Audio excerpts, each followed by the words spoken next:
Welcome to the Highly Sensitive Podcast. I'm Lauren LaSalle, and I'm a former therapist, a highly sensitive person, and a boundary-setting coach for highly sensitive people.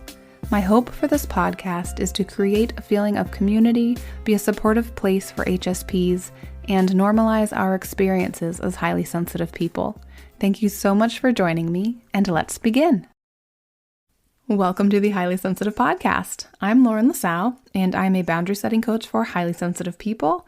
I help highly sensitive people pleasers prioritize their needs and reclaim their time and energy. I want to remind you about my upcoming masterclass, Boundary Setting for Highly Sensitive People, which will be on Tuesday, September 12th at 4:30 p.m. Eastern Time, and I will be giving you an overview of how to set boundaries as a highly sensitive person, including why setting boundaries is so important for HSPs, how to identify and acknowledge your own needs, how to communicate your needs to others, how to cope with feelings of guilt and anxiety, and how to actually start setting boundaries in your life. This masterclass is only $23, and I will be sharing a lot of information and answering your questions. So my hope is that you will walk away from this masterclass actually able to start setting boundaries in your life, even if they're just small, which is the first step, is setting small boundaries and working from there. So I really want to give you practical steps that you can implement in your own life. So I'd love to see you there. And if you want to attend, but you can't make it to the live class, I will be sending the recording to everyone who registers, so you can watch it at a time that works better for you. So register if you want to see it, no matter if you can make it live or not. And I will put the link to register in the episode description. And you can also register by going to my website, laurenlasallecoaching.com. So today's guest was such a pleasure to talk to. And when I was editing this episode, there were so many moments where I wanted to write down what she said and make it like a quote in an Instagram post or something, because she just had so many great things to share that I really agreed with. So my guest today is Anine Ekelund, and she is a certified life coach, workshop and retreat facilitator with her master's in holistic health education with 20 plus years of experience working as a coach. She is passionate about connecting people with their authentic self and innate gifts. She has developed a proven life purpose and health program, Dare to Be Real, to boost people's self-esteem and confidence, helping them to accept and love who they are and help them design a fulfilling life in accordance with their true self in alignment with their potential. Anine has a background as a management consultant and has facilitated leadership training programs worldwide and in Fortune 500 companies. She has founded and led several support networks, conducted speaking engagements, and facilitated workshop series since 2006. Anine coaches and facilitates in English, Swedish, and Norwegian. So she talks about having a family of HSPs and what those dynamics are like, about growing and learning together as a family, how she dealt with some physical sensitivities, and how she identified her life's purpose, meaning who she is here to be, and how that positively impacted her relationships, including her relationship with herself. If you enjoy this episode and you want to hear more from Anine, or if you just want to hear more of the podcast in general, become a subscriber on Spotify or on Patreon, and next week you can hear her tips for dealing with conflict and feedback in a bonus episode. So by becoming a subscriber, you will get access to not only ad-free episodes, but 2 bonus episodes a month. So this means that you will be getting 4 episodes each month instead of 2.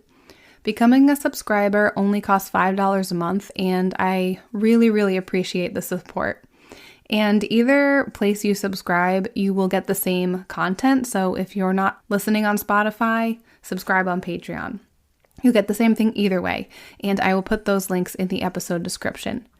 So as always, if you have any ideas for episode topics, if you have any questions for me to answer on the podcast, or if you would like to write an email sharing your story for me to read on the podcast, you can email all of that to me at lauren@laurenlasallecoaching.com. And you can find out more about my coaching programs as well as resources and links to my social media by visiting my website at laurenlasallecoaching.com. All right, here is my conversation with Anine. So what was your experience like discovering that you're highly sensitive? It was actually a huge relief because I thought that there was something wrong with me for the longest time.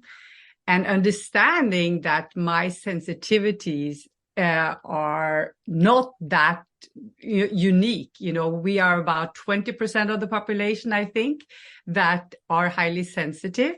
So for me, it felt like I had some colleagues in my sensitivity. And yeah, and it also went in alignment with my already discovered belief that we need to, see, accept, and love ourselves for who we are. But it was just another puzzle piece to that insight. That felt very good. And having listened to your podcast, which I find really amazing and very educational, it just brings more and more clarity to, how I operate, how other people operate, because I have a family of highly sensitive people.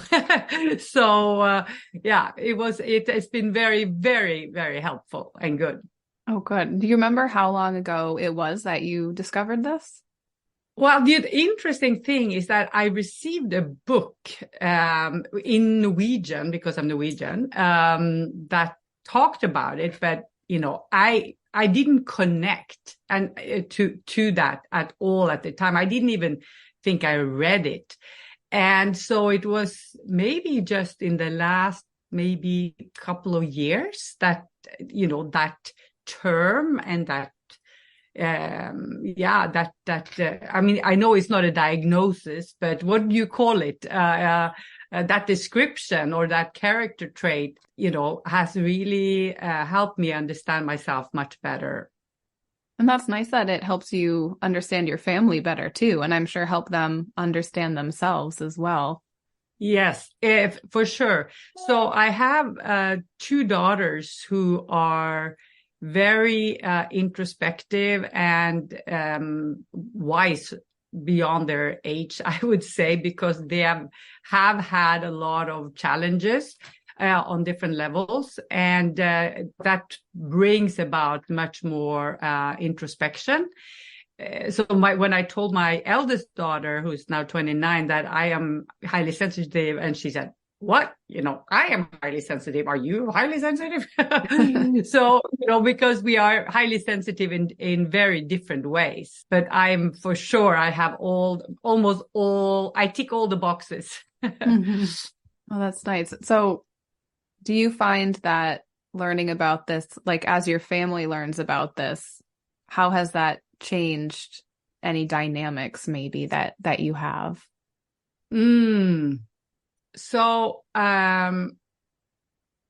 acceptance of one another has been a big shift, mindset shift that, we cannot change another person. And, first of all, we cannot change them. They can only change how they operate and relate to their own maybe sensitivities by choice. But I can change my attitude towards their sensitivities.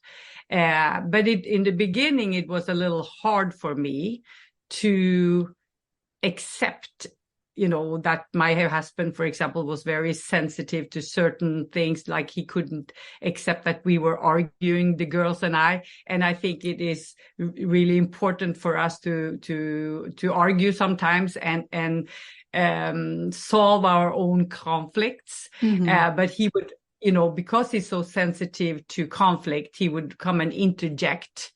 And but I had to really tell him that is really not the best, way to get us to get along, so it's been quite a journey to figure out how to operate with one another and live in harmony. But we have really grown as a family, and today I think that we have a lot more understanding and respect for one another's sensitivities and needs, and try to be compassionate, which we naturally are, but it's harder to be more to be compassionate within your own family as you're walking on top of one another and you trigger one another much more. Right. Yeah, I found that because my parents are both highly sensitive too, like sort of in different ways. And as we've all learned more about it, we've noticed the same thing, that we're all more compassionate toward each other. We understand each other better. We know where we're coming from. And it's just, I think it's a really nice thing when families recognize this trait, and you can be better to each other because you can understand each other a little bit better. It's really nice. Mm-hmm. Yes, absolutely. And it is a gift, I must say. I would much rather have highly sensitive family members, because their sensitivity bring about, some qualities about them that makes them see and experience things so much deeper. And teaching me to be more respectful in general, of differences. And I see my girls, for example, being my best teachers, telling me to, quiet your voice, you're speaking too loud, you are speaking too fast. And I think that a lot of people probably think that, but they don't say it. Mm-hmm. And so it's teaching me to be much more in tune or aware of how I come across to people.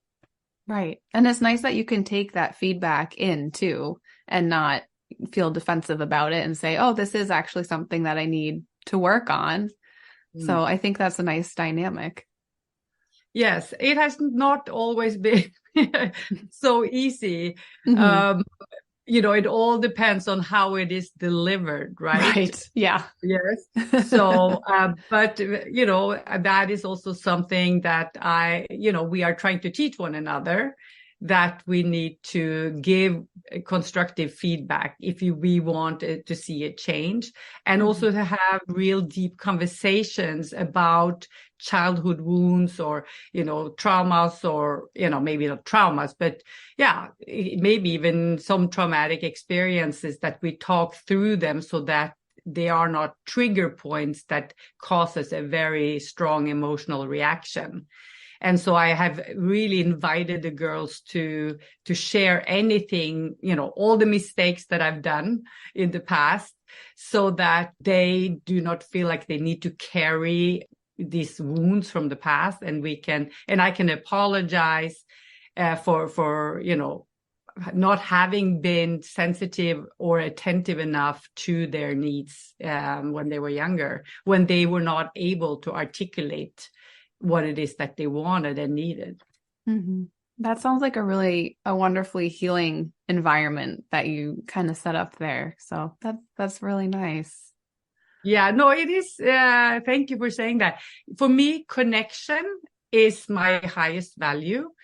And so when I feel that we are connected, like I connect to each one of my family members, I feel harmony and peace and joy, and I'm the most creative, and I have the most energy to give. My heart is wide open. But if there is a disconnect, it really has a negative impact on me. It impacts my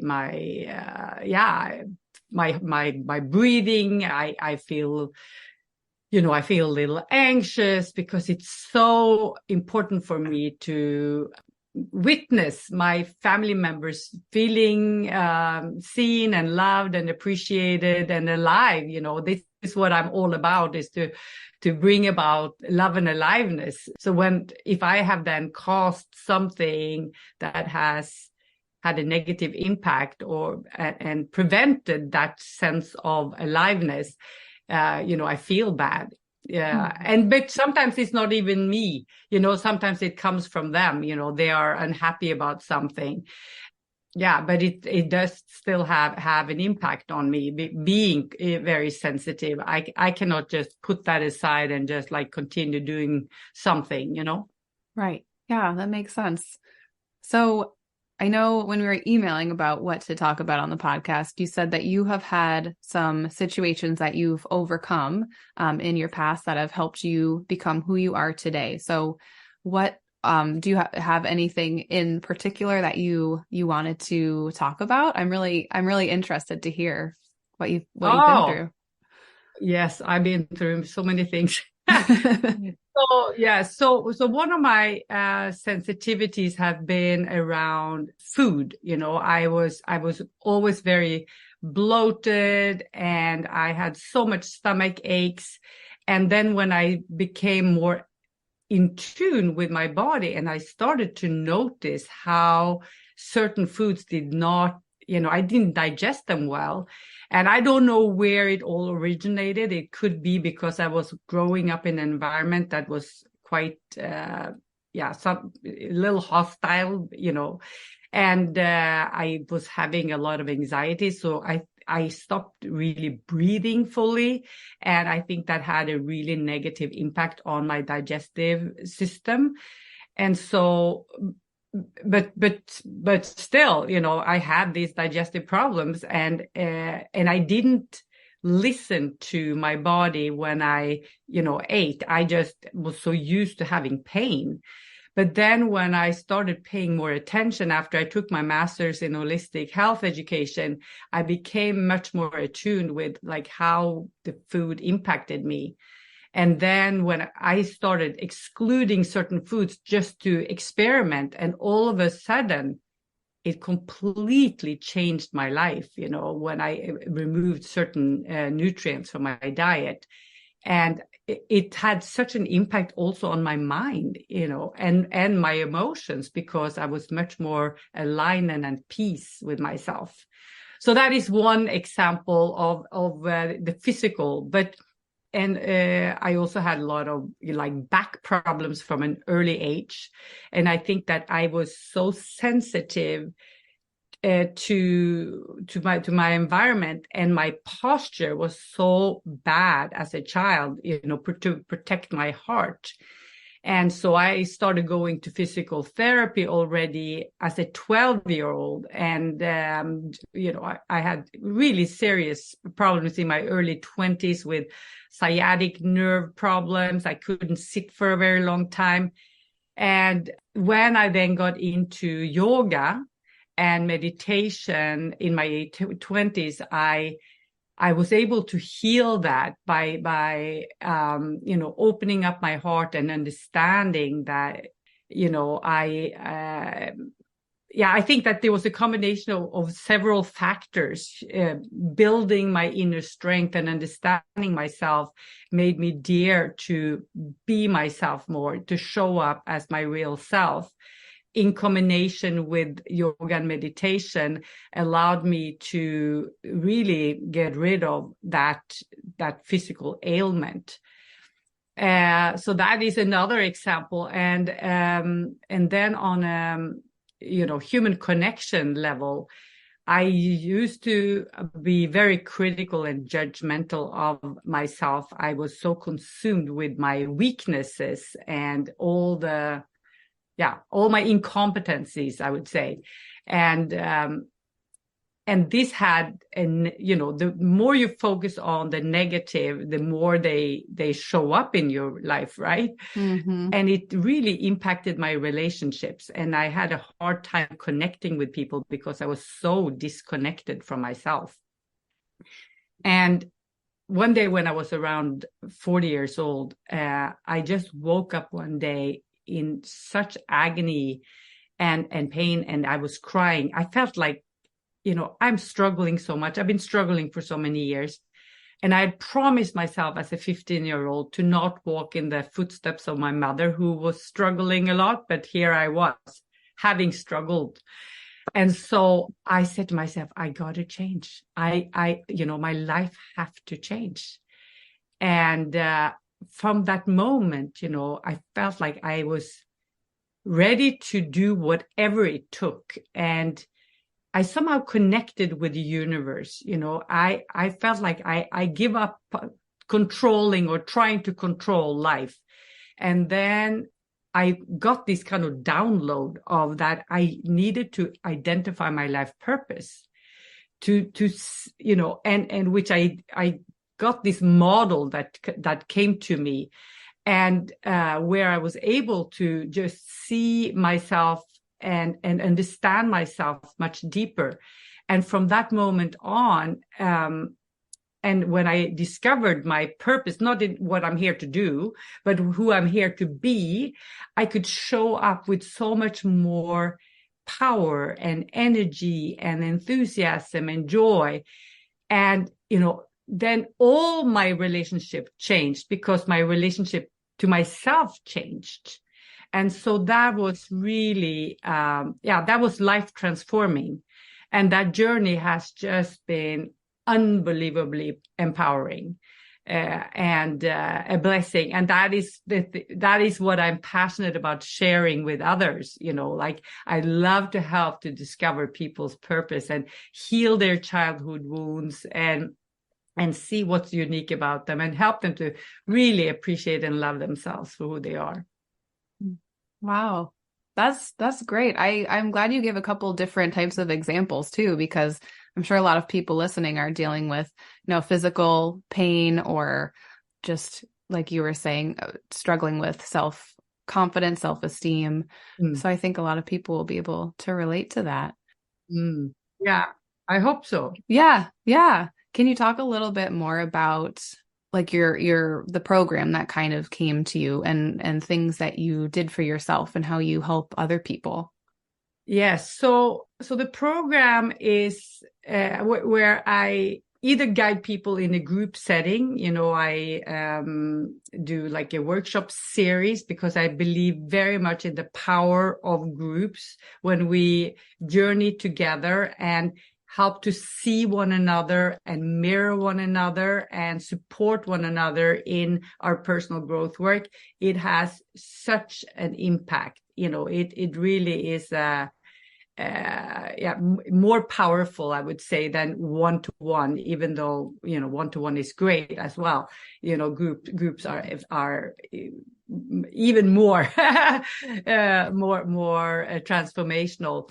But the program is based on 5 principles that I build my workshops and courses around.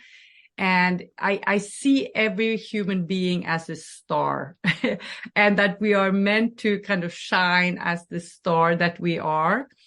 And I look at, what is it that makes people come alive? What are the specific activities that make them come alive? And so I help them to discover that. I look at what are their unique talents, skills, strengths, that is special about them, which is and I use different tests in order to help them discover that. Then I identify, their values and needs and wants, which are all intertwined, that makes up, really how they would like to live their lives if it was perfect. And that helps them to discover and understand their emotions so much better, because oftentimes we are very reactive and emotional when we don't know or can articulate our values.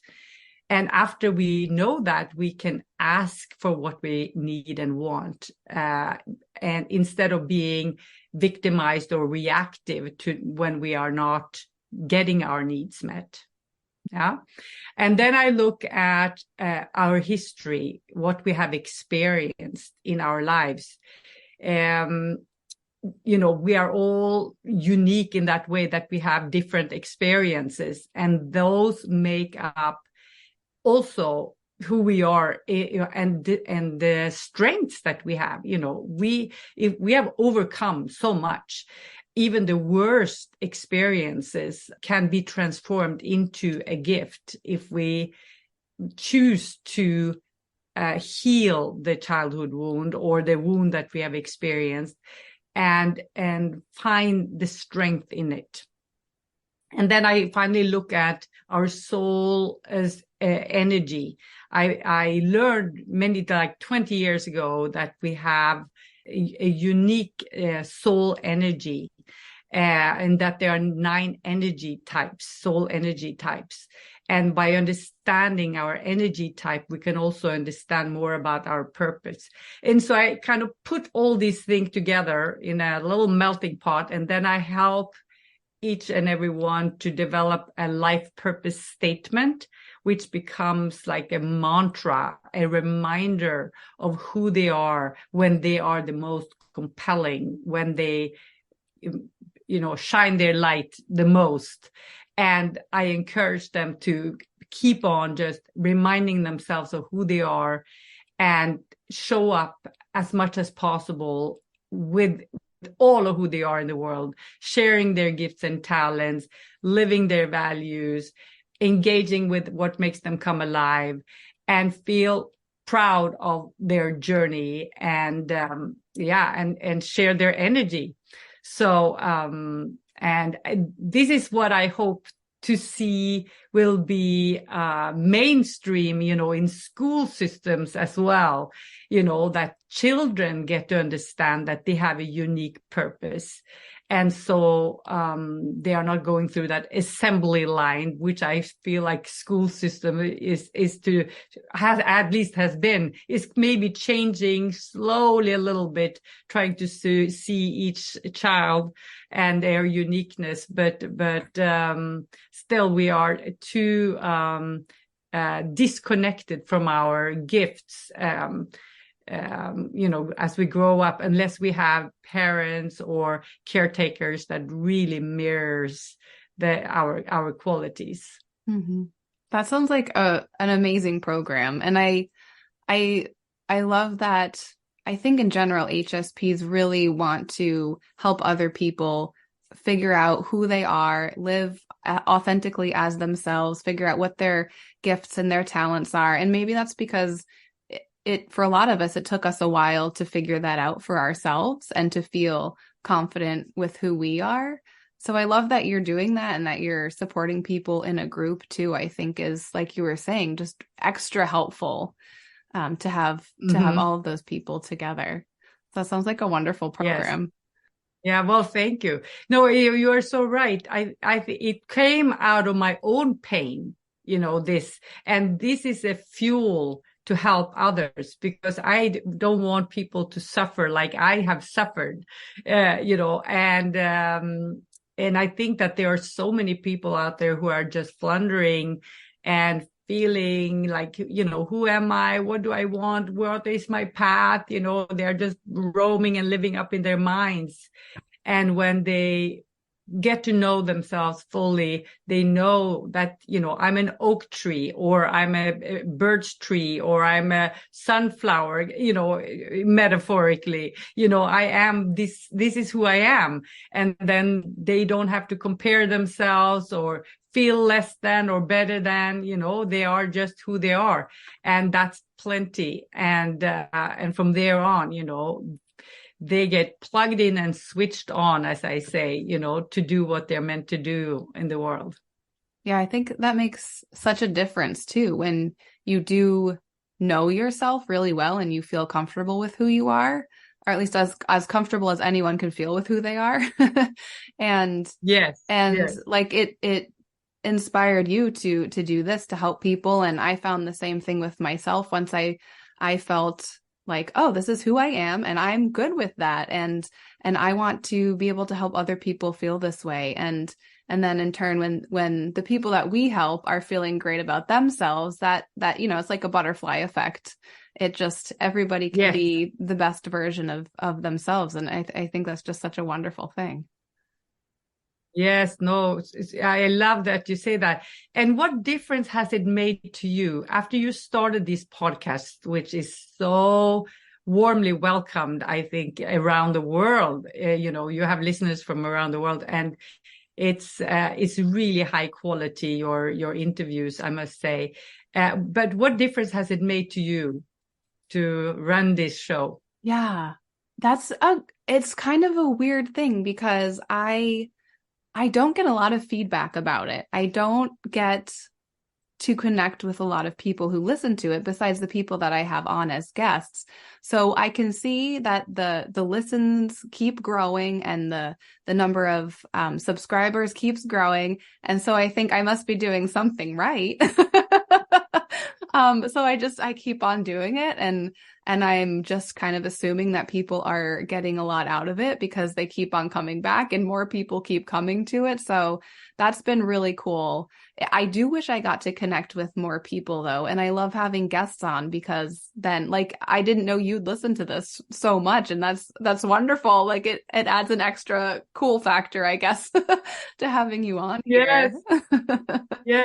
I actually love promoting creative people. I think that if more people help to promote creative people and help them to become more visible, more creative people would become more successful, right? Mhm. So we can all make a little difference to beautiful creative souls, which speaks very much to my heart, because creative souls are often heart-centered, soulful people, and we need those type of people to be more visible in the world, and because I believe they create more harmony and balance in this quite tough world. Mm-hmm. Yeah. And being able to support someone in what's probably their passion or one of their passions, something that really gives them life, I think is really meaningful to them too. Oh yeah. Yeah. For sure. Yeah. Well, is there anything Yeah. else that you'd like to talk about that we haven't covered yet? I mean, I'm sure we could go on forever. Yeah. Well, I encourage the listeners to really get to know themselves deeply and to connect with themselves. The way I connect with myself is because I think that connecting with ourselves is really, really crucial to be able to show up in the world as we want to show up.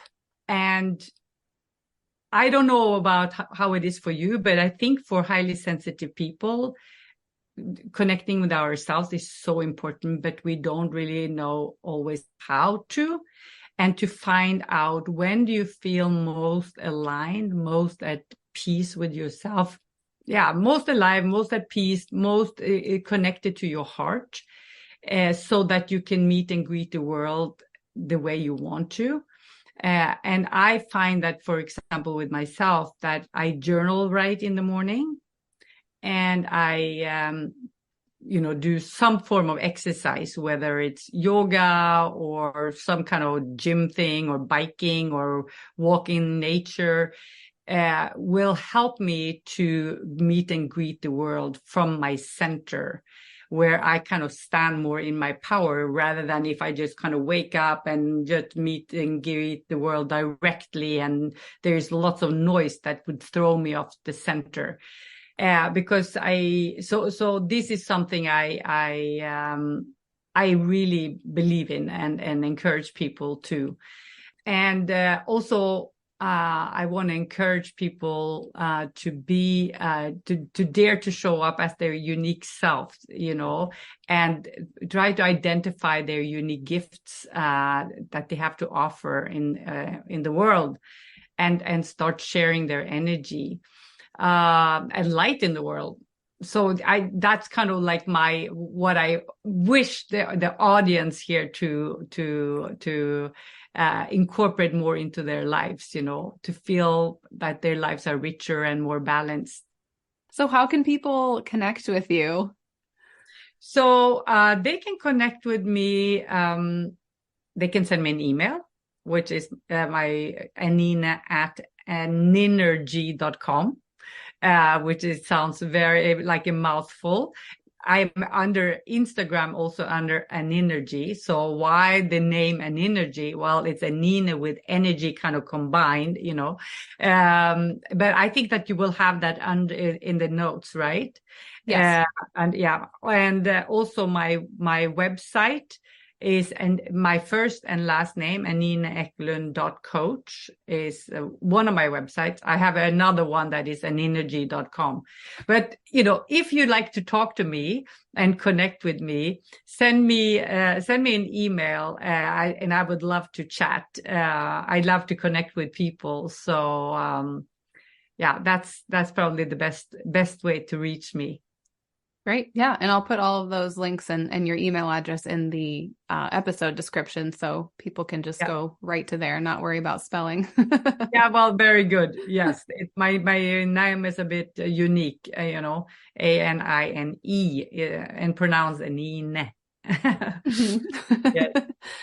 Well, great. Well, thank you so much for being here. And I love that you've been listening to the podcast for a long time and now you're on it. That makes me really happy. I feel so honored and grateful and excited about that. And I can't wait to share it with people. Oh, yes, great. Yes. Yeah. You're doing such beautiful work. So thank you so much. Thank you so much for listening to the Highly Sensitive podcast. You can help support the show by taking a minute to rate and review it, share a favorite episode with a friend, or go to patreon.com/highlysensitivepodcast.